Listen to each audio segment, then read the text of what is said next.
ആകാശവാണി. നമസ്കാരം. വാർത്തകൾ വായിക്കുന്നത് ഗോപകുമാർ.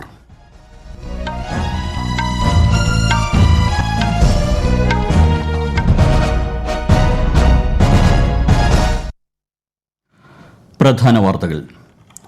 ഉന്നത പോലീസ് ഉദ്യോഗസ്ഥരുടെ ദേശീയ സമ്മേളനത്തിന് ജയ്പൂരിൽ തുടക്കമായി. പ്രധാനമന്ത്രി നരേന്ദ്രമോദി നാളെ സമ്മേളനത്തിൽ പങ്കെടുക്കും. പാർലമെന്റ് പാസാക്കിയ പുതിയ ക്രിമിനൽ നിയമങ്ങളുടെ നടപ്പാക്കൽ യോഗം ചർച്ച ചെയ്യും. കേരളത്തിലെ വിവിധ ദേശീയപാത പദ്ധതികൾക്ക് കേന്ദ്ര ഗതാഗത മന്ത്രി നിതിൻ ഗഡ്കരി ഇന്ന് കാസർഗോഡ് തുടക്കം കുറിക്കും. മൂന്നാർ ബോഡിമെട്ട് റോഡ് കേന്ദ്രമന്ത്രി നാടിന് സമർപ്പിക്കും. ഇന്ത്യയ്ക്ക് 10,000 മെഗാവാട്ട് വൈദ്യുതി കൈമാറുന്നതിനുള്ള ദീർഘകാല കരാറിൽ നേപ്പാൾ ഒപ്പുവച്ചു.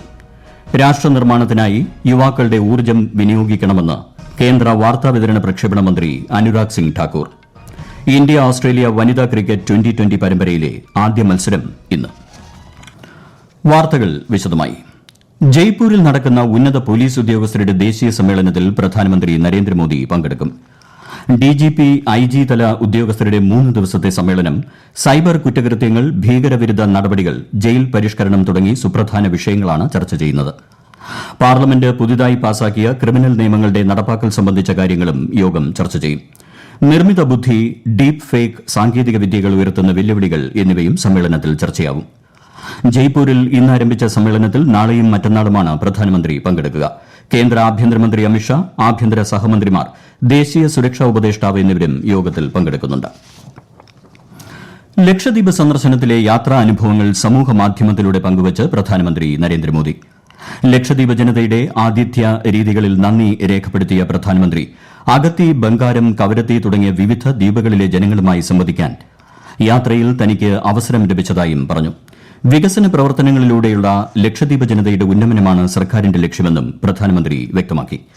വിശദാംശങ്ങളിലേക്ക്.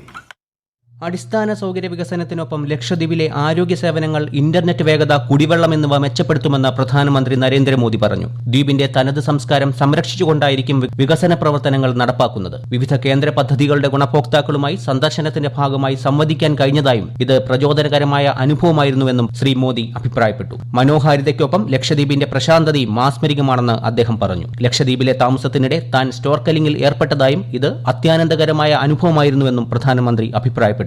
പാരമ്പര്യത്തിന്റെ കലാതീതമായ പൈതൃകം ഉൾക്കൊള്ളുന്ന ലക്ഷദ്വീപിലേക്കുള്ള യാത്ര ജ്ഞാനാത്മകമായിരുന്നുവെന്നും അദ്ദേഹം പറഞ്ഞു. ലക്ഷദ്വീപ് ജനതയുടെ പുരോഗതിക്കായി കേന്ദ്ര സർക്കാർ കഴിഞ്ഞ 9 വർഷത്തിനിടെ നിരവധി പ്രവർത്തനങ്ങൾ നടത്തിയതായും ശ്രീ മോദി ചൂണ്ടിക്കാട്ടി. News desk, Akashvani. ഭാരത് പരിയോജന പദ്ധതിയിൽ ഉൾപ്പെടുത്തി സംസ്ഥാനത്ത് നിർമ്മാണം ആരംഭിക്കുന്നതും പൂർത്തീകരിക്കുന്നതുമായ വിവിധ ദേശീയപാതാ പദ്ധതികളുടെ ഉദ്ഘാടനം കേന്ദ്ര ഉപരിതല ഗതാഗത വകുപ്പ് മന്ത്രി നിതിൻ ഗഡ്കരി ഇന്ന് വൈകുന്നേരം കാസർഗോഡ് നിർവഹിക്കും. കൊച്ചി ധനുഷ്കോടി ദേശീയപാതയുടെ ഭാഗമായ മൂന്നാർ ബോഡിമെട്ട് റോഡും ചെറുതോണി പുതിയ പാലവും ചടങ്ങിൽ കേന്ദ്രമന്ത്രി നാടിന് സമർപ്പിക്കും. 2017 സെപ്റ്റംബറിലാണ് ദേശീയപാതയുടെ പുനർനിർമ്മാണം ആരംഭിച്ചത്. 381.76 കോടി രൂപ ചെലവഴിച്ചാണ് 42 കിലോമീറ്റർ റോഡിന്റെ പണികൾ പൂർത്തിയാക്കിയത്. കാസർഗോഡ് താളിപ്പടപ്പ് മൈതാനിയിൽ നടക്കുന്ന പരിപാടിയിൽ കേന്ദ്രമന്ത്രിമാരായ doctor V K. Singh, V. Muraleedharan, സംസ്ഥാന പൊതുമരാമത്ത് മന്ത്രി പി.എ. മുഹമ്മദ് റിയാസ് തുടങ്ങിയവർ പങ്കെടുക്കും. ഇന്ത്യയ്ക്ക് അടുത്ത 10 വർഷത്തിനുള്ളിൽ 10,000 മെഗാവാട്ട് വൈദ്യുതി കൈമാറുന്നതിനുള്ള ദീർഘകാല കരാറിൽ നേപ്പാൾ ഒപ്പുവച്ചു. ഇന്ത്യ നേപ്പാൾ സംയുക്ത കമ്മീഷന്റെ 7ാമത് യോഗത്തിലാണ് ഇത് സംബന്ധിച്ച ധാരണയായത്. നേപ്പാൾ സന്ദർശനം തുടരുന്ന വിദേശകാര്യമന്ത്രി എസ് ജയശങ്കറും നേപ്പാൾ വിദേശകാര്യമന്ത്രി എൻ.പി. സൌദും സംയുക്തമായി 3 ക്രോസ് ബോർഡർ ട്രാൻസ്മിഷൻ ലൈനുകൾ ഇന്നലെ ഉദ്ഘാടനം ചെയ്തു. പുനരുപയോഗ ഊർജ്ജ മേഖലയിലെ സഹകരണത്തിനുള്ള ധാരണാപത്രത്തിലും നേപ്പാൾ ഇലക്ട്രിസിറ്റി അതോറിറ്റിയും നാഷണൽ തെർമൽ പവർ കോർപ്പറേഷൻ ലിമിറ്റഡും ഇന്നലെ ഒപ്പുവച്ചു. ഇരു രാജ്യങ്ങൾക്കുമിടയിലുള്ള ഉഭയകക്ഷി വ്യാപാര, സാമ്പത്തിക ബന്ധങ്ങൾക്കും ഗതാഗതം, പ്രതിരോധം, സുരക്ഷ, കൃഷി എന്നിവയ്ക്കും പ്രാധാന്യം നൽകിയുള്ള ചർച്ചകളാണ് ഇരു രാജ്യങ്ങൾക്കുമിടയിലുണ്ടായതെന്ന് ശ്രീ ജയശങ്കർ സമൂഹമാധ്യമത്തിൽ കുറിച്ചു. രാഷ്ട്രനിർമ്മാണത്തിനായി രാജ്യത്തെ യുവാക്കളുടെ ഊർജ്ജം വിനിയോഗിക്കണമെന്ന് കേന്ദ്ര വാർത്താവിതരണ പ്രക്ഷേപണ മന്ത്രി അനുരാഗ് സിംഗ് ഠാക്കൂർ. വികസിത ഇന്ത്യ എന്ന സ്വപ്നം സാക്ഷാത്കരിക്കാൻ സംഭാവന നൽകാനും അദ്ദേഹം യുവാക്കളോട് അഭ്യർത്ഥിച്ചു. കേന്ദ്രഭരണ പ്രദേശമായ ദിയുവിൽ ഇന്നലെ നെഹ്റു യുവകേന്ദ്ര സംഘടിപ്പിച്ച മൈ ഭാരത് മേരാ യുവ ഭാരത് യുവജന സംവാദ പരിപാടിയിൽ സംസാരിക്കുകയായിരുന്നു കേന്ദ്രമന്ത്രി. 2047ഓടെ കരുത്തുറ്റ ഇന്ത്യ സൃഷ്ടിക്കാൻ യുവാക്കൾക്ക് കഴിയണമെന്നും കായിക വിനോദങ്ങൾ അതിൽ വളരെ പ്രധാനമാണെന്നും അദ്ദേഹം പറഞ്ഞു. രാജ്യാന്തര തലത്തിൽ കായിക രംഗത്ത് ഇന്ത്യൻ താരങ്ങൾ കൈവരിച്ച നേട്ടങ്ങളെക്കുറിച്ചും അദ്ദേഹം വിശദമാക്കി. ഈ വാർത്തകൾ ആകാശവാണിയിൽ നിന്ന്. ആകാശവാണി വാർത്തകളും വാർത്താധിഷ്ഠിത പരിപാടികളും all India radio news Thiruvananthapuram എന്ന യൂട്യൂബ് ചാനലിൽ ലഭ്യമാണ്. കൂടുതൽ വാർത്തകൾക്കായി @all India radio news Thiruvananthapuram എന്ന ഫേസ്ബുക്ക് പേജും @AER_News_TVM എന്ന എക്സ് ഹാൻഡിലും സന്ദർശിക്കാം. കേന്ദ്ര സർക്കാരിന്റെ ക്ഷേമ പദ്ധതികൾ ജനങ്ങളിലേക്ക് എത്തിക്കുക എന്ന ലക്ഷ്യത്തോടെ സംഘടിപ്പിക്കുന്ന വികസിത് ഭാരത് സങ്കൽപ് യാത്ര കേരളത്തിൽ പര്യടനം തുടരുന്നു. തിരുവനന്തപുരം ജില്ലയിൽ ഗ്രാമീണ മേഖലകളിൽ കിളിമാനൂർ ബ്ലോക്ക് പഞ്ചായത്തിലെ നഗരൂർ ഗ്രാമപഞ്ചായത്തിലും ചിറയൻകീഴ് ബ്ലോക്ക് പഞ്ചായത്തിലെ മുതാക്കൽ ഗ്രാമപഞ്ചായത്തിലുമാണ് ഇന്നത്തെ പര്യടനം. നഗരപ്രദേശങ്ങളിൽ മെഡിക്കൽ കോളേജ് ഉള്ളൂർ എന്നിവിടങ്ങളിൽ പര്യടനം നടക്കും. കൊല്ലത്ത് ഇന്ന് പുനലൂർ നഗരസഭയിലാണ് പര്യടനം. എറണാകുളം ജില്ലയിൽ വികസിത് ഭാരത് സങ്കൽപ് യാത്ര രാവിലെ വെങ്ങോലയിലും ഉച്ചകഴിഞ്ഞ് ഇടത്തല ഗ്രാമപഞ്ചായത്തിലും നടക്കും. കോട്ടയത്ത് തലയോലപ്പറമ്പ് മറവൻതുരുത്ത് ഗ്രാമപഞ്ചായത്തുകളിൽ ഇന്ന് പര്യടനം നടക്കും.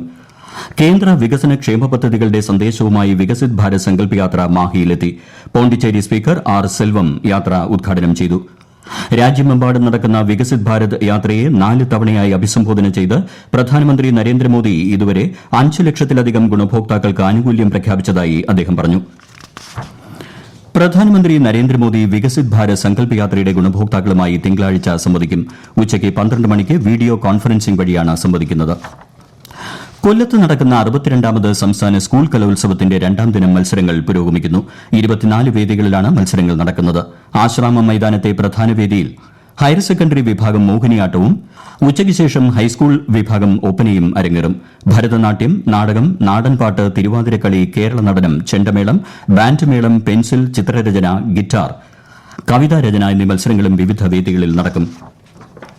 29ാമത് രാജ്യാന്തര യോഗ ഫെസ്റ്റിവലിന് പുതുച്ചേരിയിൽ തുടക്കം. പുതുച്ചേരി ബീച്ച് റോഡിൽ ഇന്നലെ സംഘടിപ്പിച്ച ചടങ്ങിൽ ലഫ്റ്റനന്റ് ഗവർണർ തമിഴിസൈ സൌന്ദരരാജൻ 4 ദിവസത്തെ ഫെസ്റ്റിവൽ ഉദ്ഘാടനം ചെയ്തു.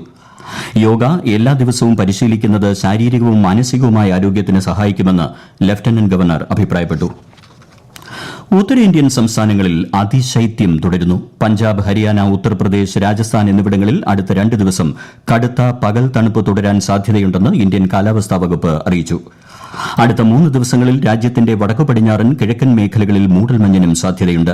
ഹരിയാന, പടിഞ്ഞാറൻ ഉത്തർപ്രദേശ്, കിഴക്കൻ മധ്യപ്രദേശ് എന്നിവിടങ്ങളിലും ഡൽഹിയുടെയും പഞ്ചാബിന്റെയും ചില ഭാഗങ്ങളിലും ഇന്ന് രാവിലെ കനത്ത മൂടൽമഞ്ഞാണ് അനുഭവപ്പെട്ടത്. ഇന്ത്യ ഓസ്ട്രേലിയ വനിതാ ക്രിക്കറ്റ് 2020 പരമ്പരയിലെ ആദ്യ മത്സരം ഇന്ന്. നവി മുംബൈയിലെ DY പട്ടേൽ സ്പോർട്സ് അക്കാദമിയിൽ രാത്രി 7-നാണ് കളി ആരംഭിക്കുന്നത്. 3 മത്സരങ്ങളുള്ള പരമ്പരയിലെ 2-3 മത്സരങ്ങൾ ഈ മാസം 7, 9 തീയതികളിൽ നടക്കും.